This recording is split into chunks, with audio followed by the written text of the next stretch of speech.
Thank you, coffee fans, for joining another lesson from Aquaspresso.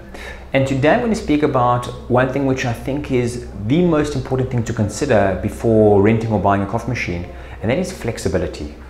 Now, when people look for a coffee machine or pretty much anything in any industry, the first thing they always ask is price. But when looking for a coffee machine, that question should go hand in hand with flexibility.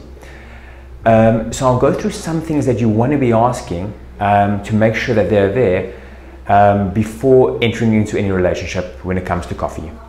Number one is term.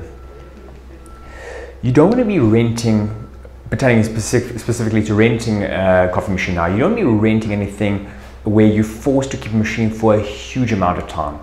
And our belief is that anything over a year is long. Things change, circumstances change. You don't want to be held within some sort of contract for a term which is in the region of 2 or 3 years. That's just really long. The second thing you want to make sure of before this pertains to buying and renting a coffee machine is taste.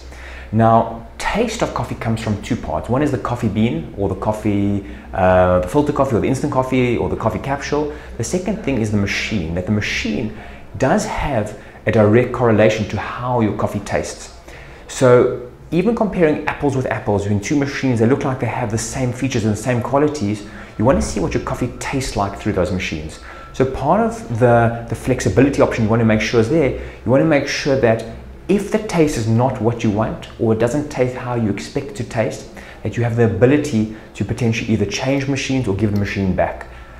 So taste is a huge factor obviously when getting a coffee machine, and you want to make sure what are your options if the taste doesn't satisfy your expectations.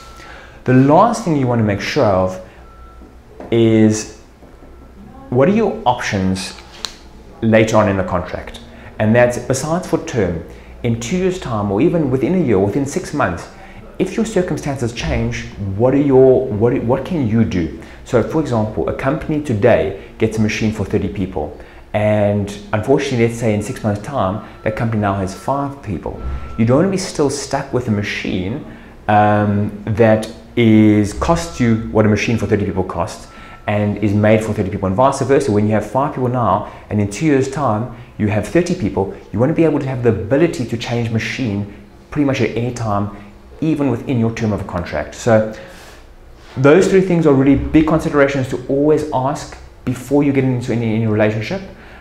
So number one, yes, price, because it's obviously your budget, you got to make sure it fits in. And second thing, make sure your flexibility options are there and your price doesn't come at the cost of no flexibility. Thank you.